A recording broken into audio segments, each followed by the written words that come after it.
अखंड ब्राह्मण महासभा समिति के संस्थापक हेलो प्रिय अनुज सुभाष चतुर्वेदी जी, आपसे मेरा आग्रह है कि आप अपनी बात रखें। प्रिय अनुज चतुर्वेदी जी। हेलो। जय जय परशुराम। दम आना चाहिए भाई, आवाज। ब्राह्मण लोग बैठे, जब रावण पैर चलता था तो फिर पृथ्वी में दहाड़ आता। जय जय परशुराम। आज इस उमरिया की पावन धरा में विप्रगणों का सम्मेलन पंडित रमेश दुबे जी के नेतृत्व में अखंड ब्राह्मण महासभा समिति का कार्यक्रम का आयोजन किया गया। इस कार्यक्रम में पहुंचे हमारे उमरिया जिला के समस्त मातृशक्ति, पितृशक्ति, छोटे बड़े सभी को मैं सत सत नमन एवं प्रणाम करता हूं। मंच पर विराजमान बड़े हमारे दुबे जी, मंच पर विराजमान हमारे संगठन के राष्ट्रीय प्रचारक श्रीकांत मिश्रा जी, मंच पर विराजमान संभाग के संभागीय अध्यक्ष पंडित रामनारायण पांडे जी, मंच पर विराजमान हमारे उमरिया जिला के उपाध्यक्ष जी, कार्यक्रम में आए हमारे महिला प्रकोष्ठ के जिला अध्यक्ष श्रीमती सीता तिवारी जी, मंच पर विराजमान हमारे जिला महामंत्री श्री रमेश दुबे जी, मंच पर विराजमान श्री राकेश गौतम जी, हमारे उमरिया जिला के जिला अध्यक्ष पंडित विनोद तिवारी जी, युवा मोर्चा के जिला अध्यक्ष पंडित कान्हा तिवारी जी, आप सबको पुनः सत सत नमन एवं प्रणाम। अखंड ब्राह्मण महासभा समिति आपको जगाना चाहती है कि आप अपने आप को पहचानो। हमारी सोच है कि ब्राह्मण अपने आप को पहचाने। हम लोगों का जिस दिन सोच प्रखर हो जाएगी कि हम ब्राह्मण हैं, हम ब्रह्म हैं, उस दिन हमारे समाज को और हमारे संस्कार को किसी चीज की आवश्यकता नहीं पड़ेगी, सब अपने आप हो जाएगी। हमको आपको पहचानना है कि हम ब्राह्मण हैं। ब्राह्मण की परिभाषा क्या है? विश्व का कल्याण।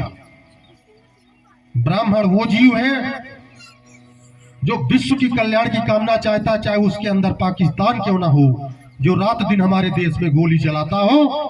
पर हम ब्राह्मण मंच में कोई शुभ कार्य करते हैं, इसके बाद समापन के बाद विश्व की कल्याण की कामना करते हैं। दुबे जी, हम वो ब्राह्मण हैं। ब्राह्मण हमेशा दयालु होता है, दया का पात्र माना जाता है। अभी हमारे पूर्व वक्ता, हमारे बड़े बुजुर्ग दुबे जी ने कहा कि हमारा समाज जो है हमेशा हर वर्ग के लिए अग्रणी रहा, और हमको देखकर पीछे का जो समाज है वो देखकर चलता है। इसलिए हमको आपको अपने संस्कार, अपनी शिक्षा और अपने कर्तव्यों को पालन करना होगा, तभी जाके आपको अन्य समाज और अन्य वर्ग के लोग प्राथमिकता देंगे। आज हमारा समाज कि यदि आज कहीं पे अपमान हो रहा है या कहीं शोषण हो रहा है, तो उसके कारण हम स्वतः हैं। हमको कोई नीचा दिखाने की कोशिश नहीं करता। हमारा समाज और हमारा परिवार ही हमको सबसे पहले नीचा दिखाने की कोशिश करता है। इसलिए हम सबको, आपको एकजुटता में होना चाहिए, एक दूसरे का सम्मान करना चाहिए, तब ही जाके समाज में आप एक हो पाएंगे। आज अधिकतर देखा जाता है कि मैं, मेरा बेटा, मेरा पति, मेरी पत्नी, बस एकांकी विचारधारा में हम आज चल रहे हैं। यदि एक घर में 4 बहुएं हैं, 4 बच्चे हैं, क्या हो सकता है अलग होने का? जब छोटे छोटे बच्चे रहते हैं, माँ बाप रहते हैं, तो बच्चा कभी अलग होने की बात नहीं करता।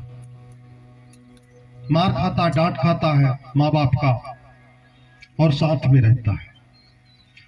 जैसे ही शादी होती है, शादी होने के बाद उस बच्चे के अंदर कैसे विचार आता है कि अब मुझे अलग कर दो, ये इसकी नहीं पट रही है, उसकी नहीं पट रही है, रोज विवाद होता है।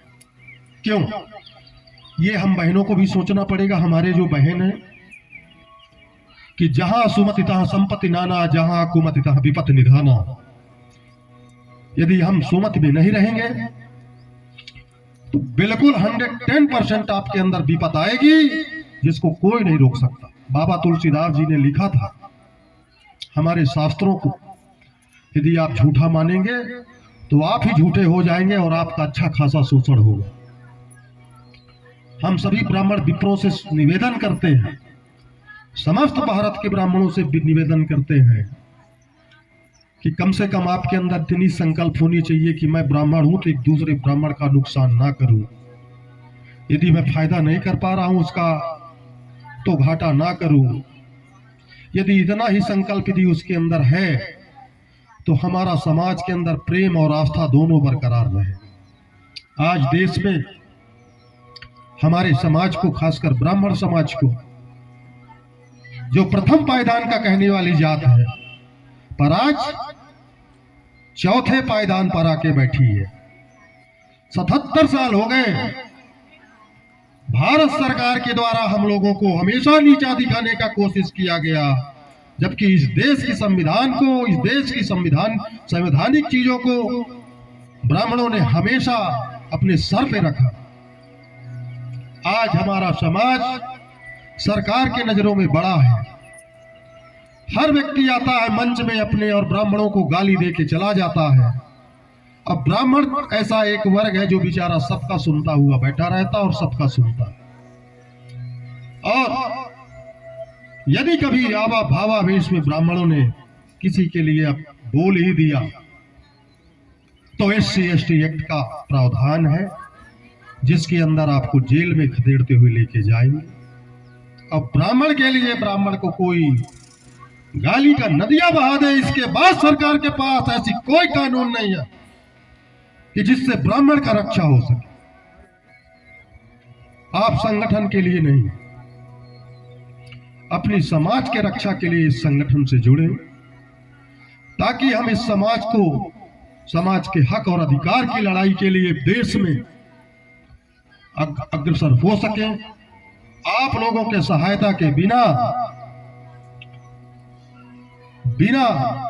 कुछ नहीं कर सकते। बाबा तुलसीदास जी ने कहा कि संघे शक्ति कलयुगे, कलयुग में यदि आपको राज करना है तो आपको एक साथ रहना होगा, चाहे वो माताएं हो या भाई हो या बड़े बुजुर्ग हो। इसलिए हमको सबको एक होना पड़ेगा और सफलता हमें मिलेगी।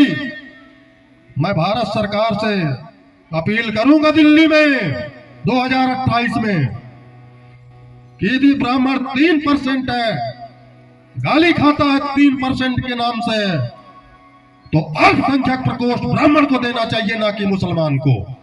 हम इस देश में कम है, अल्पसंख्यक का दर्जा ब्राह्मण को मिलना चाहिए। मैं पूछूंगा अपने समाज से कि हमारे आपके अंदर ऐसी कौन सी चीज है जिससे हम लोग सामान्य प्रकोष्ठ में आते हैं, सवर्ण है। आपके पास कौन सा इतनी प्रॉपर्टी है कि खेत है कि जमीन है कि लैंडलॉर्ड है? आपको सरकार क्यों बना बना के रखा है? मैं सरकार से भी पूछूंगा कि हमारे अंदर ऐसी क्या चीज है जो आज 77 साल से हमको आप साथ सरकार की योजनाओं से हम लोगों को बहिष्कार करते आ रहे। बहुत दर्द होता है, बहुत तकलीफ भी होती है कि जब ग्रुप में हमारा बच्चा ये लिखता है कि मैं IIT के लिए निकला हूं, मुझे 5 लाख की आवश्यकता है और 89% मेरा 12वीं का रिजल्ट है, यदि पैसा मिल जाएगा तो मैं पढ़ लूंगा। संगठन में भी इतनी सारी पैसा नहीं है कि हम उसको मदद कर दें। एक का कर सकते हैं, 2 का कर सकते हैं, पर यहाँ तो हजारों में कमी है। किसका मदद कर देंगे? कितने बार हम किसी पदाधिकारी से चंदा मांगेंगे कि हमको पढ़ाई के लिए बच्चे को पैसा मदद करना है, डोनेट करना है। तो यदि सरकार समानता का अधिकार हमको नहीं दे सकती तो हम भी ऐसे सरकार को समानता का वोट नहीं दे सकते। हम भी विरोध करेंगे। हम भारत के महामहिम प्रधानमंत्री नरेंद्र मोदी जी, मध्य प्रदेश के मुखिया माननीय शिवराज सिंह चौहान जी, मैं मंच के माध्यम से आपको यहां से उमरिया जिला से कहना चाहता हूं कि ब्राह्मण समाज एक ऐसी समाज है जो अपने आप को हमेशा विश्व की कल्याण की कामना चाहता है, दूसरों को राजा बनाना चाहता है, पर स्वतः नहीं बनना चाहता है। आप ऐसे जाति, ऐसे वर्ण को आप नीचा दिखा के कितना क्या कुछ हासिल कर पाएंगे? मैं ये पूछना चाहता हूं मामा शिवराज सिंह चौहान से, यदि आज भारतीय जनता पार्टी का शासन सत्ता मध्य प्रदेश पूरे भारत में है तो उसका देन ब्राह्मण है, उसका देन ब्राह्मण है, उसका देन ब्राह्मण है। और आप उस ब्राह्मण के लिए SC ST एक्ट, पेशा कानून, क्या सोच है? आपकी मंशा क्या है कि हमारा ब्राह्मण समाज हमारे सवर्ण या में जो आते हैं उनके लिए आज जो आप ऐसी कैची, ऐसी रस्सी बना के रखे हैं, जो बांध के उनको चलेंगे, तो यही स्थिति रहेगी। अमेरिका भारत बन नहीं पाएगा जब तक योग्य व्यक्ति इस भारत भूमि में नहीं बैठेंगे। आज हमारा